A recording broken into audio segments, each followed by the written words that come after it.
Hello everyone. आज GK GS के class में हम लोग ज्योग्राफी का एक बहुत ही महत्वपूर्ण टॉपिक पर चर्चा करेंगे, अक्षांशीय रेखा तथा देशांतरी रेखाओं के बारे में। तो चलिए स्टार्ट करते हैं आज का क्लास। तो सबसे पहले हम लोग जानेंगे अक्षांशीय रेखाओं के बारे में। तो इसे जानने से सबसे पहले आप लोगों को जानना है भूमध्य रेखा के बारे में। तो यहाँ पर आप लोग एक पिक्चर देखिए, ग्लोब का पिक्चर लिया गया है और यहाँ पर अब हम लोग देखेंगे भूमध्य रेखा के बारे में। तो पृथ्वी को दो भागों में बराबर भागों में बांटा जाता है। तो यहाँ से इस तरह से एक रेखा खींची गई है, काल्पनिक रेखा, जिसे हम लोग भूमध्य रेखा कहते हैं या इक्वेटर भी कहते हैं। पृथ्वी के बीचों बीच खींचा गया है ये रेखा। आप लोग इस ग्लोब में भी देख सकते हैं, यहाँ पर एक काले कलर का एक रेखा खींचा गया है पृथ्वी के बीचों बीच। ये हमारा भूमध्य रेखा कहलाता है। अब हम लोग जानेंगे अक्षांशीय रेखाओं के बारे में। तो अक्षांशीय रेखा क्या होती है?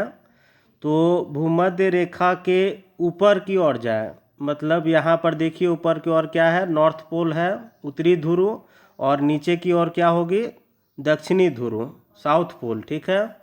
तो भूमध्य रेखा के या तो ऊपर जाए उत्तरी ध्रुव की ओर या तो दक्षिणी ध्रुव की ओर, तो वहाँ से उसका कोणात्मक दूरी जो होगा उसी को हम लोग क्या कहते हैं, उस स्थान का अक्षांश कहते हैं। और यहाँ का जो कोणात्मक दूरी जो होता है उसे हम लोग क्या कहते हैं, जो रेखा मिलाती है उसे हम लोग अक्षांशीय रेखा कहते हैं। तो यहाँ पर समझिएगा कि ये हमारा भूमध्य रेखा है और इससे हम क्या करते हैं, उत्तर की ओर जाते हैं। तो यहाँ पर हमारे पास एक बिंदु प्राप्त हो रहा है। अब बिंदु, ये जो स्थान है बिंदु का, इसका अगर हम लोग देखेंगे कोणात्मक दूरी, तो ये जो एंगुलर डिस्टेंस है, ठीक है, ये एंगुलर डिस्टेंस है, इसे ही हम लोग क्या बोलते हैं, अक्षांश बोलते हैं ना। यहाँ पर देखिए, जब यहाँ पर एक रेखा खींचा गया था, यहाँ पर इस तरह से देखेंगे कि ये हमारा भूमध्य रेखा हो गया। यहाँ पर एक बिंदु लिए हैं, ठीक है। तो यहाँ से इधर की ओर चले गए उत्तर की ओर, और यहाँ से ये इसका एंगुलर डिस्टेंस हो गया। तो यहाँ पर कुछ ना कुछ यहाँ पर क्या बनेगा, कोण बनेगा। ठीक है। तो यहाँ पर देख सकते हैं आप लोग 39 डिग्री का कोण बन रहा है, और नॉर्थ लैटिट्यूड, और नीचे की ओर देखेंगे तो 77 डिग्री क्या बन रहा है, वेस्ट लॉन्गिट्यूड बन रहा है। तो ये जो हमारा कोण बनता है इसी के हम लोग क्या बोलते हैं, एंगुलर डिस्टेंस कहते हैं। ठीक है। और ये जो रेखा हम लोग खींचे हैं यहाँ से यहाँ तक का, इसी को हम लोग अक्षांशीय रेखा कहते हैं। जैसे कि यहाँ पर आप लोग देख सकते हैं ऐसे करके घुमाया गया है। तो इस तरह से अक्षांशीय रेखा खींचा जाता है, ऐसे करके पूरा ग्लोब के ऊपर में एक वृत्ताकार लाइन होता है, 1 बाय 1 इस तरह से खींचा जाता है ना। तो इसी को हम लोग क्या कहते हैं, अक्षांशीय रेखा कहते हैं। जहाँ की आप लोग पिक्चर देख सकते हैं कि यहाँ पर एक गोल किया गया, एक वृत्ताकार, इस तरह से पूरे पृथ्वी के भाग पर एक काल्पनिक रेखा खींचा जाता है। तो इसे ही हम लोग क्या बोलते हैं, अक्षांश ये रेखा कहते हैं ना, जिसे इंग्लिश में हम लोग लॉन्गिट्यूड कहते हैं। नेक्स्ट हम लोगों को पॉइंट ध्यान रखना है कि भूमध्य रेखा से ध्रुव तक जो कोण बनता है वो 90 डिग्री अक्षांश होता है। तो यहाँ पर आप लोग देखिए कि ये भूमध्य रेखा है और ये हमारा पोल है, नॉर्थ पोल है। तो यहाँ पर अगर हम लोग इस तरह से लाइन खींचेंगे तो ये जो कोण बनेगा हमेशा क्या होगा, 90 डिग्री का होगा। इस तरह से देखिए सब जगह दिखाया हुआ है कि ये क्या होता है, 90 डिग्री का होता है। नेक्स्ट पॉइंट पर अगर हम लोग बात करें कि भूमध्य रेखा से जैसे जैसे अगर हम लोग आगे की ओर बढ़ते हैं, या तो उत्तरी अक्षांश की ओर, उत्तरी ध्रुव की ओर बढ़े या दक्षिणी ध्रुव की ओर बढ़े, तो क्या होता है, अक्षांशीय रेखा का मान बढ़ते जाता है। और ऐसा क्यों होता है, क्योंकि यहाँ पर देखिए ये सबसे बड़ी लाइन है, क्योंकि पृथ्वी के बीचों बीच खींचा गया है। इसके बाद हम लोग आगे बढ़ेंगे तो इसका बीच का दूरी क्या होगा, धीरे धीरे करके बढ़ते ही जाता है ना। तो यही चीज़ ध्यान रखना है हम लोगों को। नेक्स्ट पॉइंट अगर हम लोग इसके बारे में चर्चा करें तो यहाँ पर हम लोग जानेंगे कि जब हम लोग उत्तर की ओर किसी बिंदु पर कोई स्थान को चुनते हैं तो यहाँ पर जो डिग्री कोण बनेगा, जैसे कि यहाँ देखिए ऐसे करके होगा और इस तरह से होगा, तो यहाँ पर जो कोण बनेगा उसे हम लोग क्या करेंगे, उत्तर की दिशा की ओर है तो नॉर्थ की ओर नॉर्थ डिग्री में दिखाएंगे। और जबकि अगर दक्षिण की ओर में अगर कोई कोण बनता है इसी तरह से तो ये कोण क्या कहलाएगा, ये हमारा साउथ कोण कहलाएगा। ठीक है, जैसे कि हम लोग यहाँ पर देख सकते हैं 39 डिग्री नॉर्थ, 77 डिग्री वेस्ट, इस तरह से दर्शाते हैं। नेक्स्ट पॉइंट जो हमारा है वो काफ़ी इम्पोर्टेंट है और आप लोगों को याद भी रखना है कि जो प्रत्येक अक्षांशीय रेखा हमेशा क्या होते हैं, एक दूसरे के समानांतर होती है। मतलब यहाँ पर देखिए कि ये जो अक्षांशीय रेखा खींचा गया है, इसके बाद ये खींचा गया है, उसके बाद ये खींचा गया है, ये एक दूसरे से सभी क्या होती है, बराबर दूरी पर होती है। सब के सब एक दूसरे से बराबर दूरी पर होती है और इनके बीच हमेशा 111 किलोमीटर का डिस्टेंस होता है। ठीक है, पॉइंट क्या याद रखना है कि अक्षांशीय रेखाओं के बीच की दूरी हमेशा बराबर होती है क्योंकि वे रेखाएं आपस में समांतर होती है और उनके बीच की दूरी 111 किलोमीटर होती है। और पृथ्वी पर जो सबसे बड़ी अक्षांशीय रेखा है वो क्या होती है, इसकी भूमध्य रेखा जो होती है, इक्वेटर, यही सबसे बड़ी अक्षांशीय रेखा होती है। और इसका कुल लंबाई जो है वो कितना का है, तो 40,069 किलोमीटर का है। अगर नेक्स्ट पॉइंट का अब हम लोग बात करते हैं तो विषुवतीय रेखा से ध्रुव की ओर जाने पर किसी वस्तु का भार में क्या होता है, परिवर्तन होगा। तो कैसा परिवर्तन होता है, तो परिवर्तन होगा कि ये इसका भार हमेशा बढ़ते जाता है। जैसे कि आप लोग मानिए कि ये है हमारा भूमध्य रेखा या विषुवतीय रेखा बोल सकते हैं। इससे अगर हम लोग ऊपर की ओर गए तो क्या हो रहा है, पोल से हम लोग नज़दीक जा रहे हैं। तो यहाँ पर अगर मान लीजिए किसी सामान का भार था 60 किलोग्राम, तो यहाँ पर जाएंगे तो इसका कुछ ना कुछ मान घट जाएगा। मान लीजिए 50 किलोग्राम हो जाएगा, तो 50 किलोग्राम नहीं होगा, ये क्या हो जाएगा, यहाँ पर इससे ज़्यादा होगा, कम ना हो करके ये बढ़ जाता है ना। तो 50 के जगह ये हो सकता है, ये 60 के जगह भले हो सकता है 70 किलोग्राम हो सकता है, 80 किलोग्राम हो सकता है, या 60 के जगह 61 किलोग्राम हो सकता है। मगर आप लोगों को याद क्या रखना है कि भूमध्य रेखा से जैसे ही हम लोग उत्तर की ओर जाए फिर भी वजन बढ़ेगा, या दक्षिण की ओर जाए फिर भी वजन बढ़ेगा, है ना।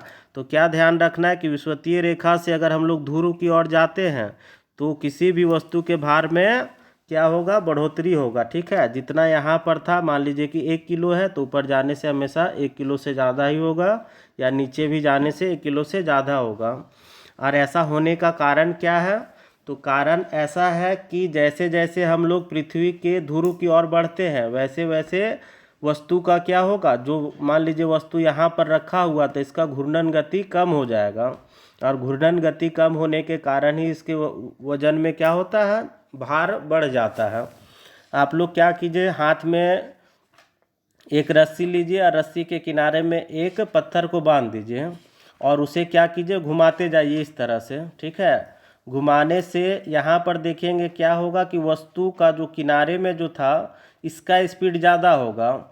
अब बीच में भी हम लोग रखते हैं, मान लीजिए कि इतना लंबा एक रस्सी है, इस तरह से देखेंगे कि ऐसे यहाँ से यहाँ तक लंबा एक रस्सी है, एक पत्थर यहाँ रखते हैं, एक पत्थर यहाँ रखते हैं। ठीक है, तो यहाँ पर क्या देखेंगे कि वस्तु का जो ये होगा घूर्णन गति, ये ज़्यादा होगा इसके अपेक्षा में, इसका स्पीड ज़्यादा होगा, इसका स्पीड क्या होगा, कम होगा।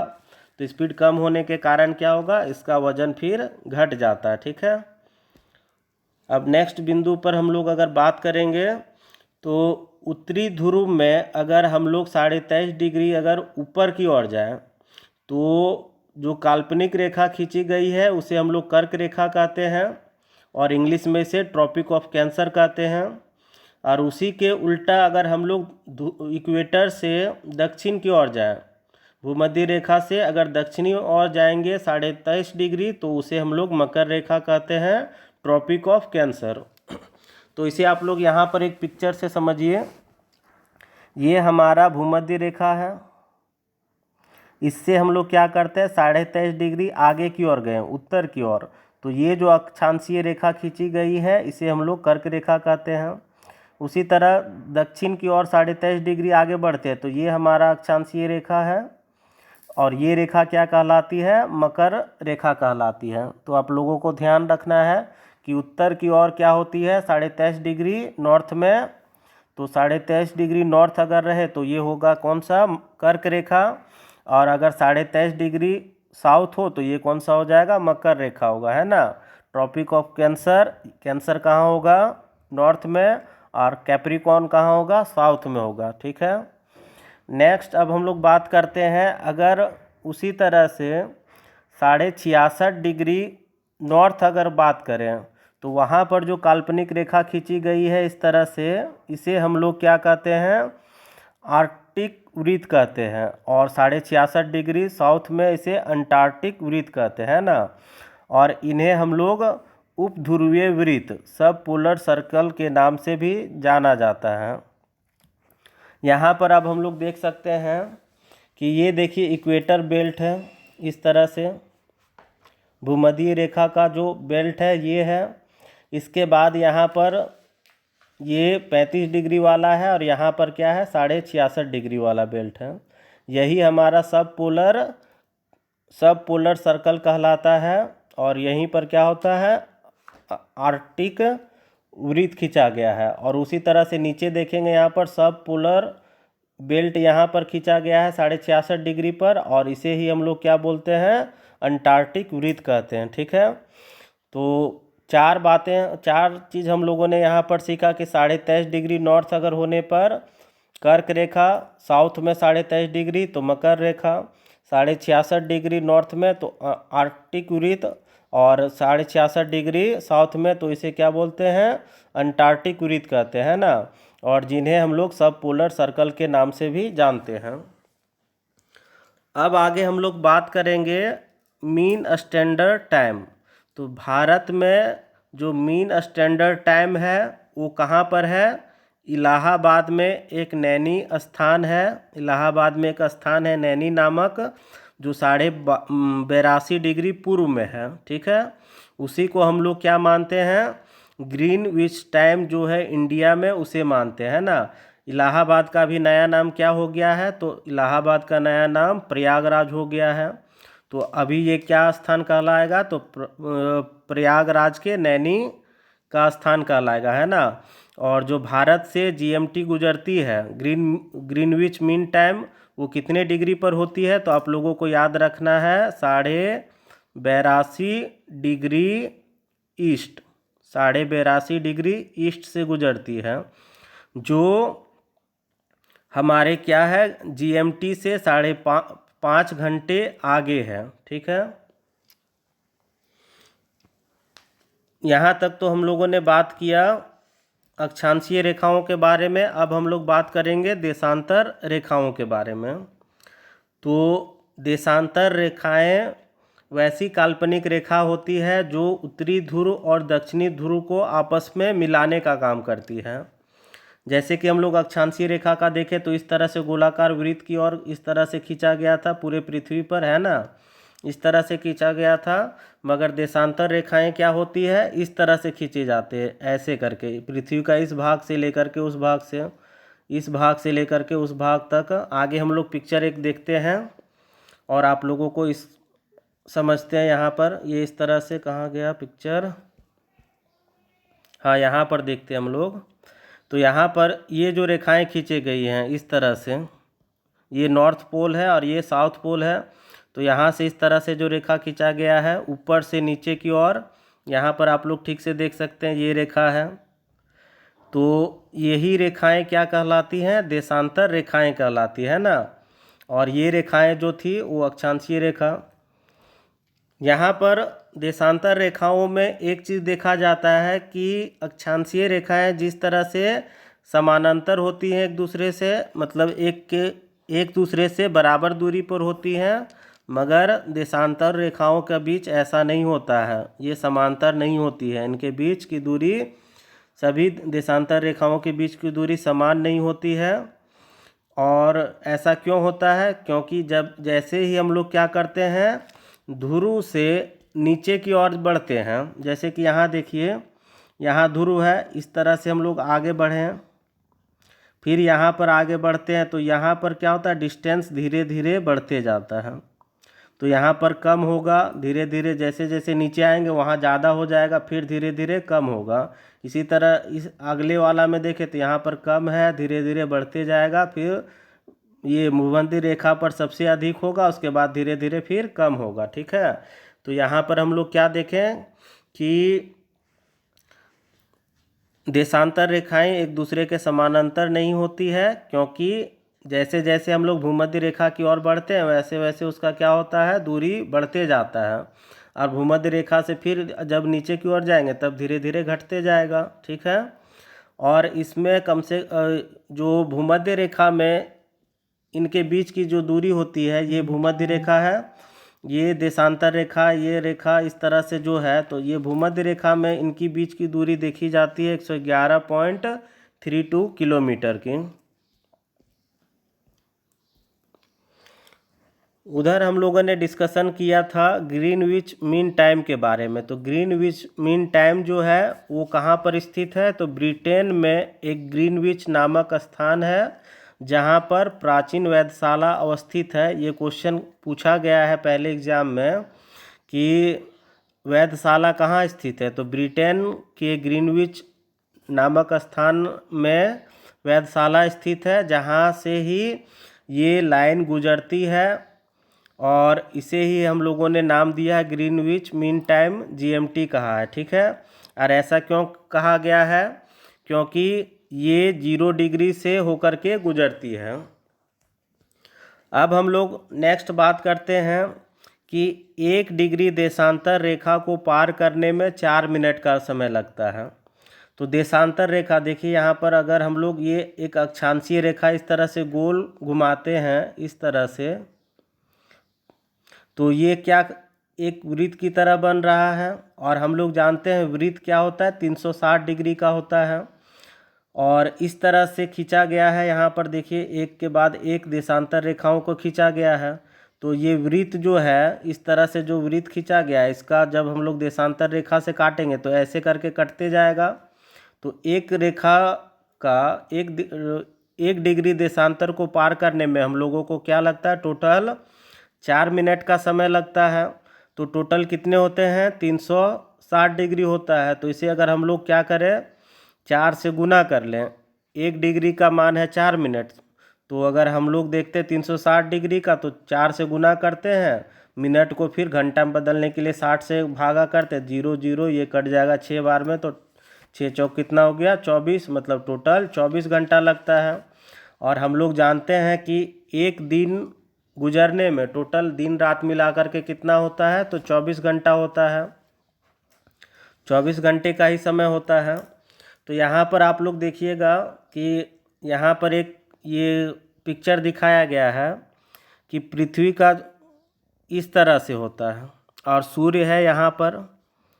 तो मान लेते हैं कि यहाँ पर जो है एक बिंदु है, तो ये क्या करेगा, पृथ्वी अपने पोल पर रोटेट करते रहता है, तो ये घूमते घूमते क्या करेगा, इस तरह से एक चक्कर पूरा लगाने में ये क्या करता है, टोटल 24 घंटे का टाइम लगाता है।